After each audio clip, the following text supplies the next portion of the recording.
What will you do to unlock innovation? In today's fast-paced world, innovation might not be enough. Tomorrow's pioneers of change will need to be agile, able to adapt, and committed like never before. Your host, Sanna Vinding, invites you to listen in and join business leaders from around the world as they share their visions for success in our future business challenges.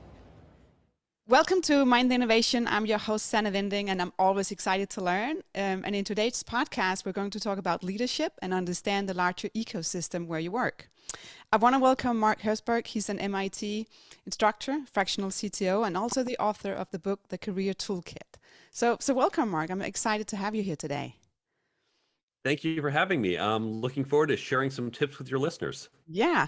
So let's talk about leadership, because it's about communication, it's team building, it's networking, it's negotiation. So how do you define leadership? To me, I really go with most essence of leadership. The most fundamental thing that defines leadership. To be a leader, you have to have followers. I know that's almost tautological.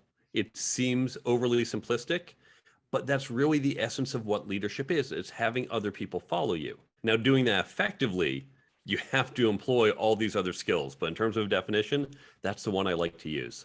Yeah. So communication and leadership skills goes together.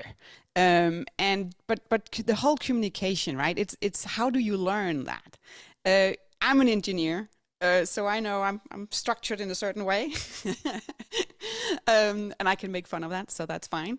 But with to learn, the leadership and the communication, right? It's not like you read one book or then you memorize it and then you're like, right, give me, my A+, and I'm done and I'm good at it. So what's how do you teach it, and how do you get better and improve your skills here? Yeah, really good question. Now, I'm an engineer myself. And from having taught this for 20 plus years at MIT, one of the challenges is the way I first looked at it and the way my students do is, what's the formula? Yeah. What's the formula for leadership? What's the algorithm? Write it down, right? Yeah, right. There's a simple thing. I just write it, memorize it, done. But yeah. as you pointed out, there isn't a simple algorithm. There's no rules. In fact, one of the reasons I wanted to get into a leadership position is because it's more challenging. Engineering, there is a right way to design a plane. There's more than one, but you just have to make sure your lift is greater than the gravitational pull on your weight. You do that, it flies. Okay, right or wrong way, but there's no one right way to network. There's all different ways. There's no one right way to lead. Yeah. And so that's what makes it so interesting. So when we want to learn these skills, we have to employ a different technique. We can't just memorize those formulas. The analogy I use is sports. So let's think of football, European football in this case, soccer as the Americans call it.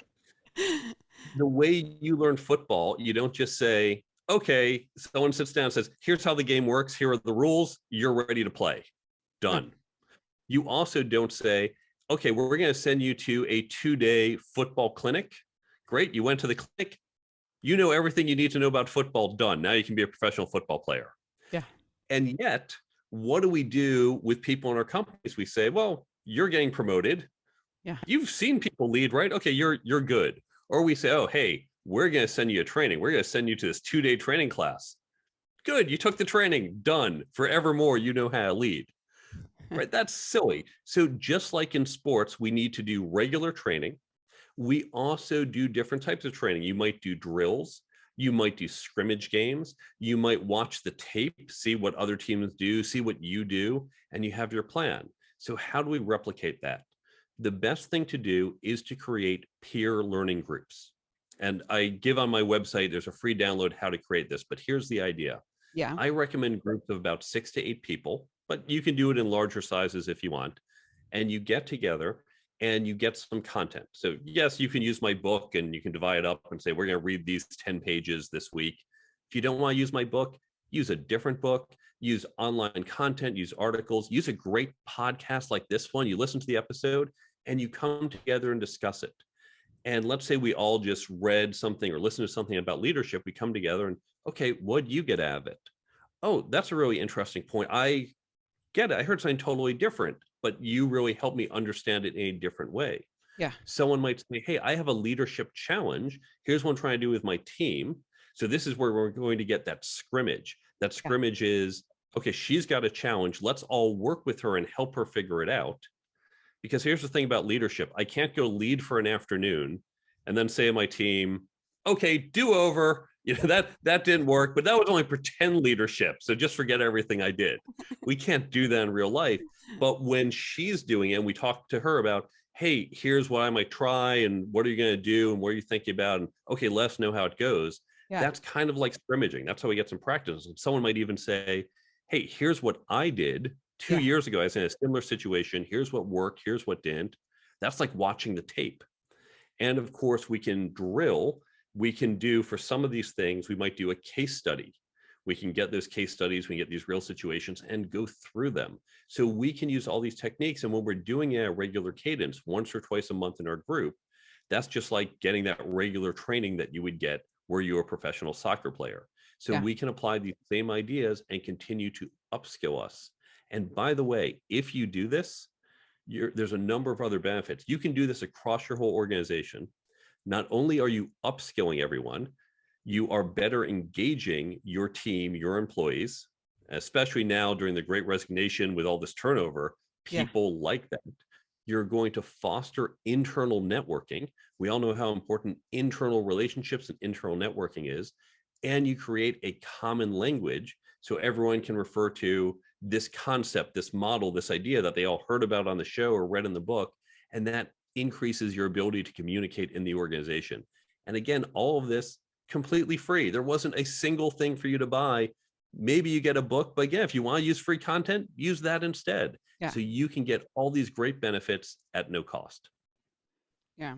So I liked it where you're saying create that community or that group, right, of peers.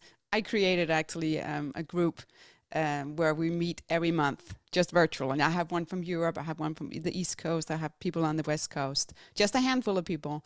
And we meet and we build up this trust that you can also ask vulnerable questions and saying, hey, this is actually not working. What have you done? But of course, it takes time to get to these questions in the beginning. Not that it's general questions or challenges you talked about. We did talk about heavy challenges, but it's just fun when reflecting and now looking back how you go deeper and deeper when you actually are within a group that you trust and have done it for a long time. So what kind of group are you members of? I want to hear about that. I'm a member of lots of different groups, but the most valuable ones I have found, and I have an article I wrote on this, are what I call private high trust organizations. Okay, what do I mean by that? They are organizations in which they're not just open to anyone. Now, I'm a member of certain groups. For example, IEEE. That's what a lot of electrical engineers, computer scientists, we join, and you pay some money each year and you get the newsletter. And it's a great group and it helps you keep up with what's happening in the world. But that's not a private group. Anyone who wants to pay them, you can basically join. So the groups I'm thinking of, the two that were most useful, the New York CTO Club and a community called Renaissance Weekend. Renaissance Weekend, it's not the Renaissance fairs. That's what most people think. You're not dressing up, no. Those are fun too. I do like going to those. Renaissance Weekend is more akin to TED Talks. Or Summit Series is a newer one. This was the original, and it started 40 some years ago. The key thing, unlike TED Talks, it is invite only, and it's completely off the record. Now, the reason they do off the record, partially back in 1980 when they started, there was no way to put all the information out. And TED, by the way, it's great that these brilliant ideas go out everywhere and they're accessible to everyone. The philosophy of Renaissance Weekend is we could have more genuine conversations. And I have heard politicians and CEOs and people say things no way they would ever say in public. But there's that high trust in the group. We know everyone respects confidentiality. Same thing in New York CTO Club. Someone can say, hey, I have a problem with my CEO, or we're looking at doing an acquisition. This can't really be public, but we are a small group, invite only, so everyone is vetted and we have high trust. And that allows us to have these types of conversations that you mentioned. So those are the best groups, invite only, high trust. I can only agree. That's awesome. So Back to educating around the topic of leadership and communication and negotiation. How do you teach it to engineers? What are some, if you look back and saying, oh, this was one of the, it could be your aha moment, or it could actually be for your students where you were like, oh, that was their aha moment. When you look back, what happened? This is what we've been doing in this class, referred to at MIT as the Career Success Accelerator. This was specifically designed to get those aha moments. Yeah. And so we don't do it by lecturing, by saying, here's the general concept. We have them role play and do things. We put them in small groups. And sometimes we use the actual case studies, the same that you can buy. Sometimes we've created our own or certain situations. Yeah. So for example, we have, trying to think of one, I don't want to spoil it for other people. One of the things we do is a Skyscraper game, where we say to them, here's what you have to do. Using certain materials, you need to build the tallest structure you can in a certain amount of time, and you have a limited amount of money. Mm-hmm. And at the end, we put a water bottle up top, and we're going to, the earthquake test is where we're going to tip it a certain percentage and make sure your structure is sound. Of course, basic engineering says, make sure the center of gravity is over your base and you're okay. And they focus on that and they do that math. They figure out the structure and they figure out different ways they can build and how to optimize the money. And they're good at the engineering. What they forget is they spend so much time figuring out the math and the engineering and debating the different things. They often run out of time to actually go get the supplies and then cut them and form them and actually build the thing. And there is a scramble every time. And so often there are teams saying, oh, you know what? We're only building half as tall as we planned because we're just out of time. Or just something wasn't well planned. Because students, of course, undergrad students, you don't think long term. You think maybe 2 weeks ahead to the test, and that's about it. And so the sense of project management hasn't been instilled in them. Now, those of us in the working world, we know we've learned how to do 6 months, 12 months ahead. Yeah. But the way to get them to learn is to give them that, oh, damn moment of we're out of time. Burning platform. Yeah. And we actually want our students to fail in these activities because it's in that moment of failure that they say, but we did the math right. Oh, maybe it's not just about the math. No. And that's when we open them to the possibility there are these other skills that matter. And then we come and explain what went wrong, what you could do to go right. And that's where they learn. So really for teaching engineers, have them do and fail, because engineers are very good at trying to understand failure. And I think that's how you teach them. Okay. What about you? Did you have to pivot over the many years of how you actually then was teaching? Based on, of course, how the world has have evolved as well, but also just, did you have to pivot? We've certainly updated some of the modules. We've brought in new ones. We've got rid of old ones. We've refined them. There is a game we do called Telephone, and it began with a telephone and an answering machine. Students in school today probably have never seen an answering machine. Some of them might not be familiar with the telephone, but we updated it. We have a version where we use Skype, or we don't call it Skype, we call it a different name, but video calling systems. Yeah. We also, last year, we went virtual because MIT was virtual for the year. That was challenging. We did some activities actually in Minecraft, of all things. Yeah. So we have done some major adjustments when the world required it, but we're back in person this year. But I think some of it we have learned we can do some in different ways. That was one of the silver linings of the pandemic. You recognize you can do things differently, and in some cases even more advantageously. Yeah. Oh, that's fun. That's fun. Like, you could make like a whole history class as well, right? About the answering machine. No. Yeah. Well, I actually, one of the classes I took at MIT was called telephony. It was on the history of the telephone system, the telecom system. Yeah. He began the very first class. This was in the 90s. He had a cell phone with him. He took the cell phone and he called a phone that was over 100 years old. And when I say phone, this was a wooden board with the old speaker and microphone, no dial. This was, hello operator, please connect me. But he had it wired up and called 100 years across time effectively.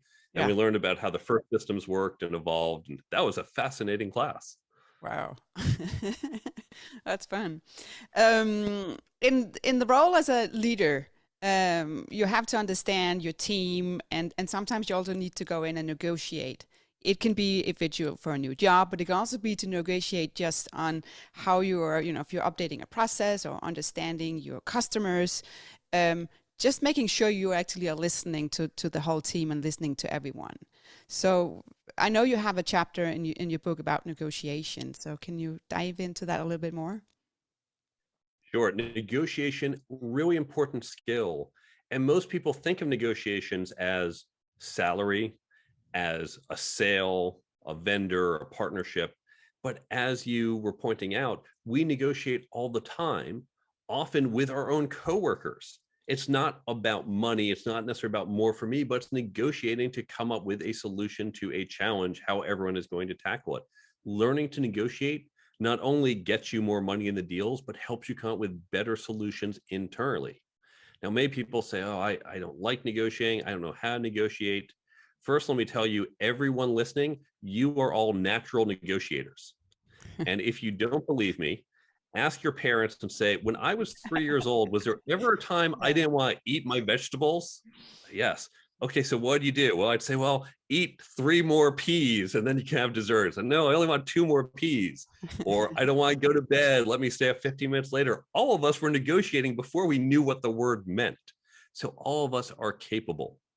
Now, here's the most important thing to remember when negotiating. There's lots of tips I give in the book, but very importantly, we're going to go back to sports. When you turn on the TV and you watch your favorite football team, you watch them for, I'm guessing, about 3 hours. Yeah. That's it. 3 hours, great game, great match, done. It is not done for them. The 3 hours that you watch them are backed by hours and hours and hours of work off the field, hours of training, hours of preparation. We don't think about that. We just think about the 3 hours we see. And for most people, their view of negotiations are the time they're on the field, the time they're in the room saying, okay, I'm sitting across the table and we're going to negotiate. Yeah. But just like your athletes spend a lot more time preparing than actually playing, when you negotiate, you want to prepare. You want to spend that time off field preparing. What are you going to do? How are you going to do it? What are the things you might want? What might you want to trade off? How about the other side? How are they going to react? You need to prepare before you set foot in the room, and that's where most of the work in negotiating happens. Yeah. What about with pandemic? Now almost been 2 years. How has that affected how we communicate with each other? And you said it before, right? That you had to pivot and be more virtual, like everybody else almost in the whole world. But has that had an impact on how? Do we go back to square one? Oh, go we back to square one and saying, okay, this is how we communicated 2 years ago, and now we're just there, or have we evolved? Have you seen any changes going on? I think it's too early to tell, but Yeah. there is an opportunity. This goes to almost that learning moment I talked about with my students when there was failure and they said, wait, what happened here? Yeah. What can we learn? And companies are at this moment right now. In my book, I don't talk about virtual meetings per se, but I talk about the ideas that underpin that, which is that when we think through communication, it's really understanding when and how we want to communicate. Now, we Yeah. all know some things can be done by phone, other things cannot. When I want to order a pizza, it's very easy for me to pick up the phone, call the pizza place, say, I want a large pizza with pepperoni and mushrooms. Here's the address. By the way, how much does that cost? Yeah. Done. I don't need to see the pizza. We don't need to discuss what the pizza might be like. We just have a couple simple parameters we need to define: number of pizzas, toppings, delivery. That's it. Phone is great. Text messaging works, obviously online ordering. Yeah. If, on the other hand, I was trying to order, let's say, a new deck for my house, I can't just call up and say, yeah, I need a new back deck, make it 20 by 30 feet and do it out of pine wood, done. No, there's a lot more to it. Yeah. We can't use narrow communication channel like the phone, to handle the complexity of the information that needs to flow. It's possible we could do that maybe through pictures. I could send pictures of the area, and then he could show me pictures of other things he's done. I say, oh, I like this color, I like this style. That can work. Obviously, if he comes to my house and says, show me what you want, and we show the area and we talk about all, it's even better. So Yeah. different communication channels with different width in terms of bandwidth can make certain things easier or harder. Once we understand that, we can begin to understand when is it okay to use Zoom or phone or Slack, which channel do we want? And so as we're leading, it's fine to say, by the way, everyone, I just want to give you an update on here's how the project's progressing. No problem, I can do that through Zoom.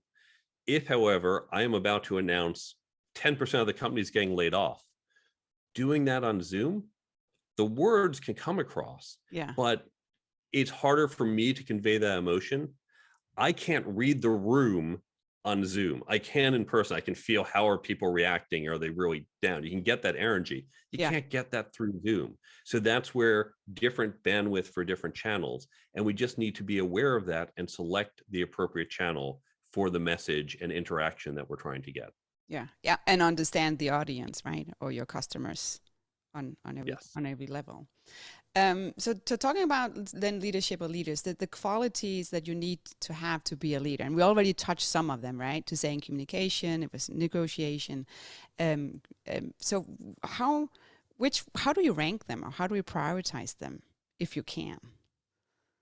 I don't like to rank them because first, different leaders have different styles, different approaches, and certain skills might be more important for a leader for that style, for that situation, for just the environment in which they are. So I don't think there's any true stack ranking of any of these. In terms of what you prioritize, that's where it gets to your own development plan. And the book, I start with chapter 1, how to create and execute on a career plan, thinking about what do you need to focus on? Do you need to build up your negotiation skills? Do you need to build up your communication skills? What skill is most important for you today? In fact, the book is written so you can jump around. You want to start with chapter 8, networking, then go to chapter 9, negotiations, jump back to chapter 3, interviewing. You can do that. So really, it's whatever works for you and your developmental needs. Okay. What about, so you can also say, what's the difference in between leadership and management? I don't know if you got that question from your students, but what's the difference? We get all the time. Now, before I answer, my second section of the book has 3 chapters, one on leadership, one on the people side of management, one on the process side. And at the end of all the chapters, I conclude by saying, we might look at them separately. I think of it, we'll use an engineering analysis. I think of vector analysis. You do the individual vectors, the leadership vector, the management vectors, but in the end, you put them all together. Good managers lead, good leaders manage. So in the day-to-day, it really does blur. You don't say, oh, I'm going to lead at this moment. Okay, switch gears, manage at this moment. You do a lot of it interchangeably. Now, what's the difference? It's subtle. It's complicated. There are different definitions, but the one I like best is the following quote: nobody ever managed men into battle. And when you take a moment to think about it, you go, oh, yeah, okay, I think I get that. It's subtle, it doesn't define it, but you get the concept. Yeah. I want to loop back to when we talked about networking, or more the groups that you were a member of, or that the ones I'm member of. So not to say you have to be a member, right? You only have a certain time of during the day as well. You can't sit and be in groups the whole day. How do you invest time in your network as well, and your relationship? How do you go out and expand? Do you stay within your industry? Do you go out and saying, hey, I can get inspiration from other industries? What's a good path to expand or invest time in your networking? You obviously want some of your network in your industry, but you want diversity in your network as well. don't just focus on your industry. And I can't tell you how many people have said to me, oh, hey, thanks for your offer to help, Mark, but I work in medicine and you're not in medicine, so you really can't help me. Yeah. Well, actually, my father's a physician. I have dozens of friends who are physicians or work in the healthcare industry in different ways. I know a lot of people in the industry. I can open some doors. You're just looking at me, at what I am internally. But one thing we are is our entire network. Mm-hmm. And so don't just say, hey, you're not in my field, you're not useful to me, because you never know who that person knows. You never know who might be useful down the road. Yeah. 10 years ago, if I had said, oh, you're in publishing, I don't know, I don't do anything in publishing, you're not of interest to me. Turns out I wrote a book. Who knew? I wasn't planning it. So you never know when down the road someone could be helpful. So obviously know people in your industry, but don't limit it just to people in the industry. Bring in some networking diversity. Yeah. Yeah. As I said in the beginning as well, understand the whole ecosystem of where you're working as well.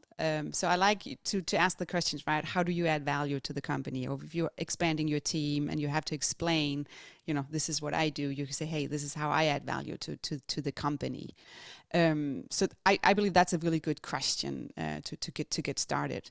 Any other good questions that you will say, hey, if when you want to get the whole team or the whole organization to understand the bigger ecosystem of the company, what else should you be asking? Well, let's first take a moment to really emphasize the importance of this. I've been in so many companies where people within my department, often product and engineering, don't really understand what other parts of the company do. They get, oh, we're software engineers. We build the software that we sell. I know how I add value. Isn't it kind of obvious? Well, okay, to a first order, you're right. Yeah. But first you understand what the other departments do. Now, so often I see they don't even know the names of people sitting 30 feet away.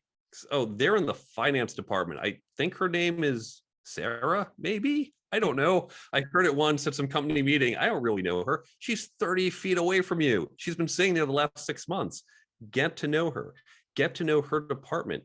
Get to know what it is that they do. My engineers, when I show up, think finance. They cash the checks from our customers. They write checks to our suppliers. I guess they tally the books, right? That's all there is to it. Well, Yeah. sure, they do that. They also extend credit. They also plan out the budget to figure out, can we hire 6 developers or 16 developers this year? Yeah. They help us raise money. There's a whole bunch of other things, but they don't take the time to learn it. And when you understand what these other groups do. So what I do is every month I hold a team meeting where we talk about big picture issues, what's happening in our department, but I try to bring in someone from another department, from finance or sales or someone else, so they get that exposure, they start to understand. Because if, for example, one of the things that finance does is they extend credit to customers, well, they have to do some type of credit check, and there's no credit score for companies. They don't say, oh, your credit score, it's 718. Okay, you're eligible for a loan from us. They have to figure out, is a customer credit worthy? Well, maybe once you understand that, you say, hey, you know what? I now realize finance is trying to figure out, is a customer credit worthy? Yeah. I can maybe pull out some metrics from how they use it. Or maybe, for example, we can create metrics for how often a customer logs into the system. And we give sales a heads up, because someone who logs in every day, those sales, they're easy. Salesperson says, hey, you're up for renewal. Oh, great. You're happy, done. Someone who hasn't logged in the last 3 weeks, give the salesperson a heads up and say, maybe they're not as engaged with the software. Be prepared for a different type of sales call. We as engineers can figure that out, get that information. Salesperson might not think of it. Yeah. So by understanding what other parts of the company do, how they work, we can figure out how we can add value. And I gave the example of software engineers building in features, but all of us in each department can figure out ways to add value and help the other departments and help deliver value to our customers. I like that. It's it's great. So we learn every day. We get wiser every day as well. So if you had to give yourself an advice like for 10 years ago with the knowledge you have today, what will you tell yourself? Invest in these skills. Obviously, keep investing in your technical skills. which for me is software engineering. For you, it might be engineering or finance or sales or marketing, whatever your domain is. Yeah. But invest in these other skills. Even if you want to be an individual contributor, even if you say, I'm at the role I'm happy with, getting better at these skills will lead to a better long-term impact, more success, more money often, more happiness. And you don't have to be the world's best. Just getting a little bit better at these skills will have a compounding effect over the rest of your career. Good advice. So if somebody wants to reach out to you or read the book, because we mentioned the book a couple of times, where can they find you? You can go to my website, thecareertoolkitbook.com. You can see where to buy the book, learn more about it. You can get in touch with me, follow me on social media. There's additional content. I put out new articles each week. There's the app page. There's a free app available from the Android and iPhone store, and the app page will take you there. There's also the resources page that has free downloads, like the one I mentioned on how to create these peer learning groups. I link to other free resources online and other books I recommend. All of this is at thecareertoolkitbook.com. Awesome. And I will make a link as well in the notes. So well, it will be right there. So thank you so much. It was great speaking to you today. And I can't wait to make this book an audiobook, right? Because then I'll definitely get it. Well, in the meantime, you can definitely get the content through the app. I will. Thank you for having me on the show. Great. If you enjoy this podcast, maybe you'd like to hear more, please subscribe wherever you listen to podcasts. Be sure also to check out our website, mindtheinnovation.com. And remember, stay curious and keep learning.